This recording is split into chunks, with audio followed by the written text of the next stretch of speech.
Hello friends, welcome everyone. तो आज की वीडियो में हम मैग्नेटिज्म का थर्ड सेट लेके आए हैं, ठीक है, जो कि प्योरली ऑब्जेक्टिव पे बेस्ड है। ओके, तो आइए हम लोग स्टार्ट करते हैं। इससे पहले हमने दो सेट और लाया हुआ है मैग्नेटिज्म पे, आज हम लोग थर्ड सेट करेंगे, ठीक है। तो हमारा पहला क्वेश्चन है, a motor is a device which converts electrical energy into dash. इसमें बेसिकली पूछा जा रहा है कि मोटर जो है वो एक ऐसा डिवाइस है जो कि इलेक्ट्रिकल एनर्जी को कन्वर्ट करता है। किस में? ए ऑप्शन है मैकेनिकल, बी में है केमिकल, सी में इलेक्ट्रिकल, डी में नन ऑफ द अबव, ठीक है। तो इससे पहले हम ये समझते हैं कि मोटर जो डिवाइस है वो करता क्या है, तो आपको ऑटोमेटिकली आंसर समझ में आ जाएगा, ठीक है। तो मोटर को यहाँ पे मैं एक्सप्लेन करना चाहूँगा एक एग्जाम्पल से, ठीक है। आप लोग अपने घर में मोटर जनरली यूज़ करते ही करते होंगे। क्यों? For filling your water tank, अपने पानी के टंकी को फिल करने के लिए मोटर का यूज आप लोग करते हैं, ठीक है। तो उसको कैसे यूज करते हैं? तो बेसिकली आप करते ऐसा है कि आप एक स्विच दबा देते हैं, स्विच ऑन करते हैं। तो स्विच ऑन करने से क्या हुआ? इलेक्ट्रिकल एनर्जी का वहाँ पे ट्रांसफ़र हुआ मोटर के पास। अब मोटर क्या करेगा? मोटर का बेसिकली काम, हमने स्विच क्यों दबाया? हमने स्विच इसलिए दबाया ताकि जो नीचे अंडरग्राउंड वाटर है वो वहाँ से टैंक में चला जाए, ठीक है। तो मतलब यहाँ पे हमें कुछ ना कुछ मैकेनिकल वर्क करना है, और इनपुट में क्या दे रहे हैं हम? इनपुट में इलेक्ट्रिकल एनर्जी दे रहे हैं, ठीक है। तो यहाँ पे बेसिकली मोटर क्या किया? इलेक्ट्रिकल एनर्जी को, मतलब हमने जो स्विच वहाँ पे ऑन किया था वहाँ से इलेक्ट्रिसिटी कंज्यूम करके हमारे लिए कुछ काम किया। और वो काम क्या है? वो काम है पानी को अंडरग्राउंड से लेके टैंक तक पहुँचाना, ठीक है।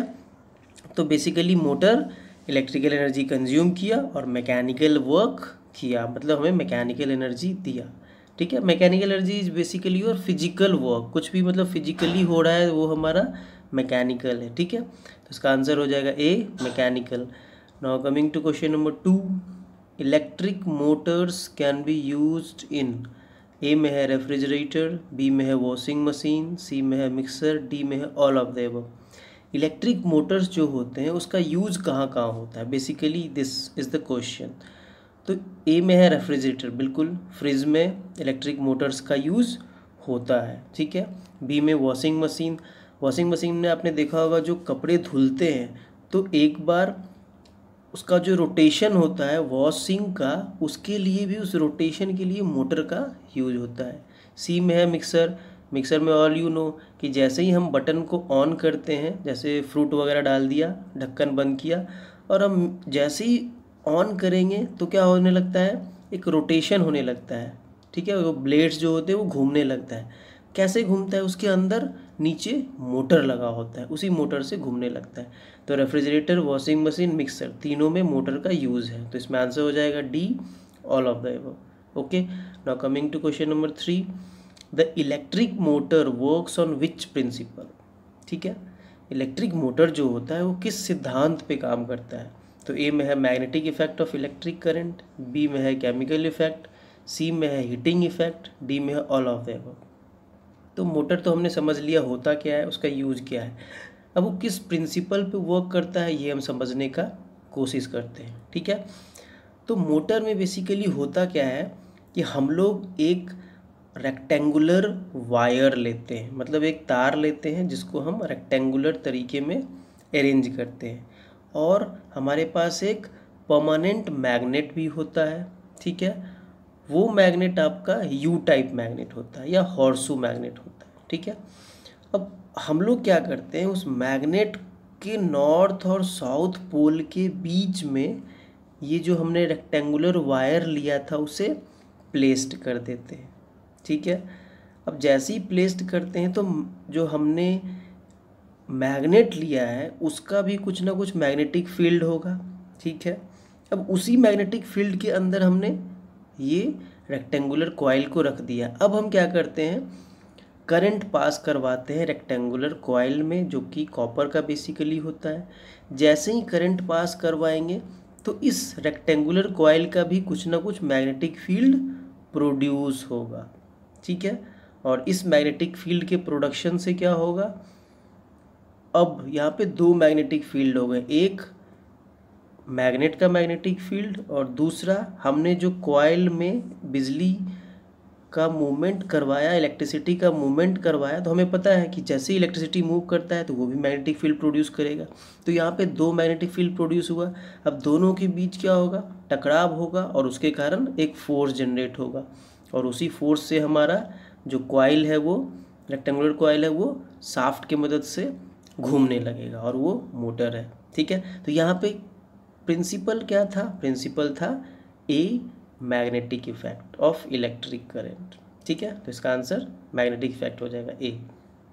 Now coming to question number 4, what is the function of commutator in electric motor. हाँ, अब इलेक्ट्रिक मोटर में हमारे पास कुछ पार्ट्स होते हैं, जैसे कि मैंने आपको बताया अभी कि हमारे पास एक मैग्नेट होते हैं, हॉर्सू मैग्नेट, जिसमें एक नॉर्थ पोल होता है, एक साउथ पोल होता है।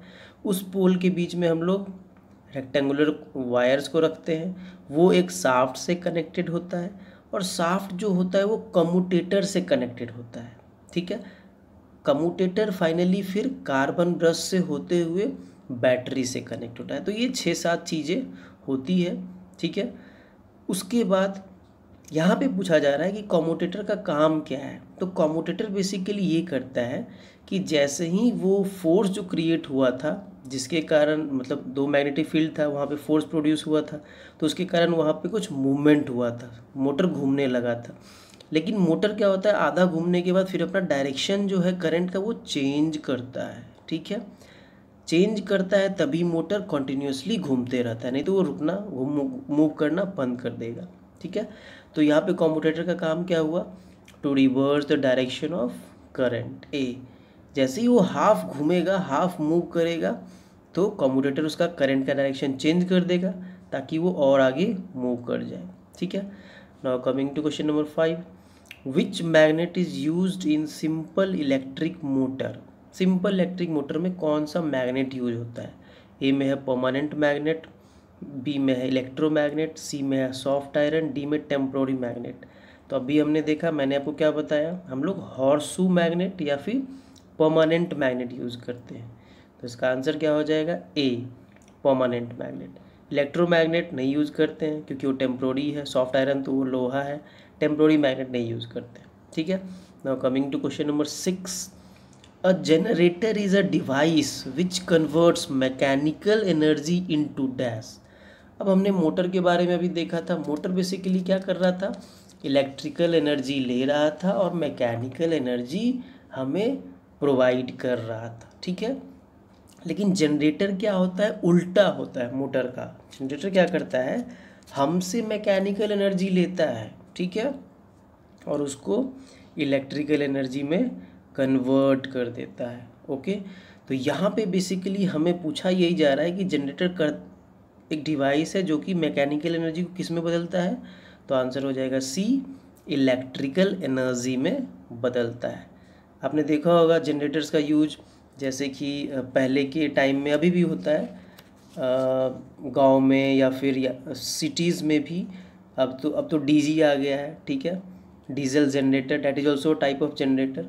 तो वो भी बेसिकली क्या करता है, मैकेनिकल एनर्जी से इलेक्ट्रिकल एनर्जी में कन्वर्ट करता है। ठीक है, पार्टीज़ में भी आपने देखा होगा, जनरल यूज यही आपने सुना होगा, कहीं शादी है, कहीं पार्टीज़ है, तो वहाँ पे जनरेटर का अरेंजमेंट करके रखा जाता है ताकि अगर लाइट कट ऑफ हो जाए तो जनरेटर ऑन करके हम लोग कंटिन्यू कर सकते हैं। ठीक है, now coming to question number 7, on which principle electric generator works. हाँ, जो इलेक्ट्रिक जनरेटर होता है वो किस प्रिंसिपल पे काम करता है। तो देखिए, मैं आपको बताना चाहूँगा यहाँ पे कि इलेक्ट्रिक जनरेटर जो होता है उसमें हम बेसिकली करते क्या है, हम एक वायर्स को लेते हैं, हम एक करंट कैरिंग वायर को लेते हैं, और उस वायर को क्या करते हैं, एक मैग्नेट का जो मैग्नेटिक फील्ड होता है, जैसे हम एक वायर लिए, एक मैग्नेट लिए, ठीक है, मैग्नेट हमारा परमानेंट मैग्नेट होता है। अब उस मैग्नेट का कुछ मैग्नेटिक फील्ड होगा, ठीक है, उस मैग्नेटिक फील्ड में हम वायर को ले जाके up down up down up down physical movement करवाएंगे। तो हमने अभी पढ़ा था स्टार्टिंग में कि किसी भी वायर में अगर इलेक्ट्रिसिटी जा रहा है तो उसके चारों तरफ मैग्नेटिक फील्ड प्रोड्यूस होगा। तो इसका उल्टा भी ट्रू है कि अगर कहीं पे चारों तरफ मैग्नेटिक फील्ड है और वहाँ पे हम वायर को ले जाके कुछ फिजिकल मूवमेंट करवा रहे हैं तो वायर में भी करंट अपने आप आ जाएगा। ठीक है, इसी को हम बोलते हैं इलेक्ट्रोमैग्नेटिक इंडक्शन। इलेक्ट्रोमैग्नेटिक इंडक्शन में बेसिकली होता क्या है कि हम एक मैग्नेट के मैग्नेटिक फील्ड में वायर्स को ले जाके अप डाउन मूवमेंट करवाते हैं और उस मूवमेंट के कारण उस वायर में इलेक्ट्रिसिटी प्रोड्यूस हो जाता है and that is the electromagnetic induction. तो यहाँ पे इलेक्ट्रिकल इफेक्ट नहीं होगा, सी हीटिंग इफेक्ट ये भी नहीं होगा, तो आंसर क्या हो जाएगा बी, इलेक्ट्रोमैग्नेटिक इंडक्शन के प्रिंसिपल पे जनरेटर वर्क करता है। Now coming to question number 8, which rule is use to determine direction of induced current in an electric generator. अब हमारे पास एक इलेक्ट्रिक जनरेटर है, ठीक है। अब उस जनरेटर में हमारे पास कुछ रूल भी होना चाहिए ना, जिस रूल के तहत हम लोग क्या करेंगे, डिटरमाइन कर पाएंगे कि किस डायरेक्शन में मोशन है, किस डायरेक्शन में करंट प्रोड्यूस हो रहा है। तो उसको कौन बताता है, फ्लेमिंग राइट हैंड रूल बताता है, या B Fleming left hand rule बताता है, या C Maxwell right hand rule बताता है, या कॉर्कस्क्रू रूल बताता है। ठीक है, तो इलेक्ट्रिक जनरेटर के केस में हमारे पास एक रूल है जो फ्लेमिंग राइट हैंड रूल है, जिसका आंसर हो जाएगा ए, फ्लेमिंग राइट हैंड रूल। वो क्या बताता है, डायरेक्शन ऑफ इंड्यूस्ड करंट, मतलब जो करंट प्रोड्यूस हुआ है। अब हम लोग क्या कर रहे थे, मैग्नेटिक फील्ड में वायर्स को ऊपर नीचे तो ले जा रहे थे, लेकिन जो करंट प्रोड्यूस हुआ है उसका डायरेक्शन क्या है, वो कौन बताएगा, वो बताएगा फ्लेमिंग्स राइट हैंड रूल। ठीक है, अब राइट हैंड रूल होता क्या है, तो देखिए अब आप अपने राइट हैंड के थंब, फोर फिंगर मतलब दूसरा वाला फिंगर और मिडिल फिंगर को इस प्रकार से अरेंज कीजिए ताकि वो 90 डिग्री पे हो जाए। ठीक है, अब जो हमारा थंब होगा वो क्या बताएगा, मोशन, किसका मोशन, जो हम वायर को ऊपर नीचे ले जा रहे हैं वो मोशन। अब उसको हम कहाँ ले जा रहे हैं, मैग्नेटिक फील्ड में ले जा रहे हैं। तो मैग्नेटिक फील्ड में क्या बेसिकली हो रहा है, वहाँ पे हम वायर्स को अप डाउन ले जा रहे हैं, तो वो जो मैग्नेटिक फील्ड है वो हमारा फोर फिंगर बताएगा। और जो फाइनली हमारा करंट प्रोड्यूस हुआ है, इंड्यूस्ड करंट, वो कौन बताएगा, वो हमारा सेंटर फिंगर बताएगा। ठीक है, तो सेंटर फिंगर हो गया इंड्यूस्ड करंट, फोर फिंगर हो गया मैग्नेटिक फील्ड और थंब हो गया मोशन। ठीक है, now coming to question number 8, which device is used in generator to detect current.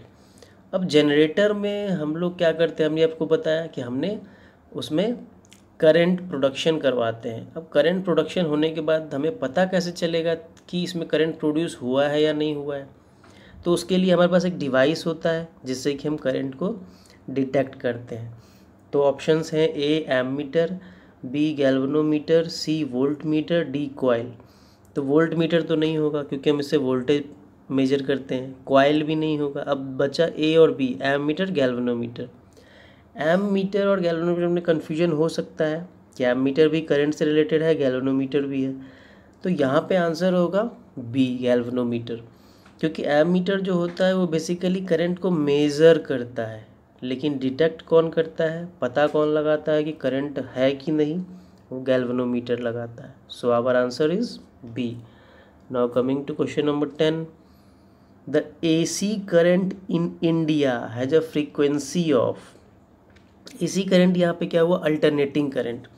हमारे पास बेसिकली दो टाइप के करंट होते हैं, एक AC अल्टरनेटिंग करंट, एक DC डायरेक्ट करंट। ठीक है, तो DC बेसिकली क्या होता है, वैसा करंट जो केवल एक ही डायरेक्शन में फ्लो करे उसको DC बोलते हैं।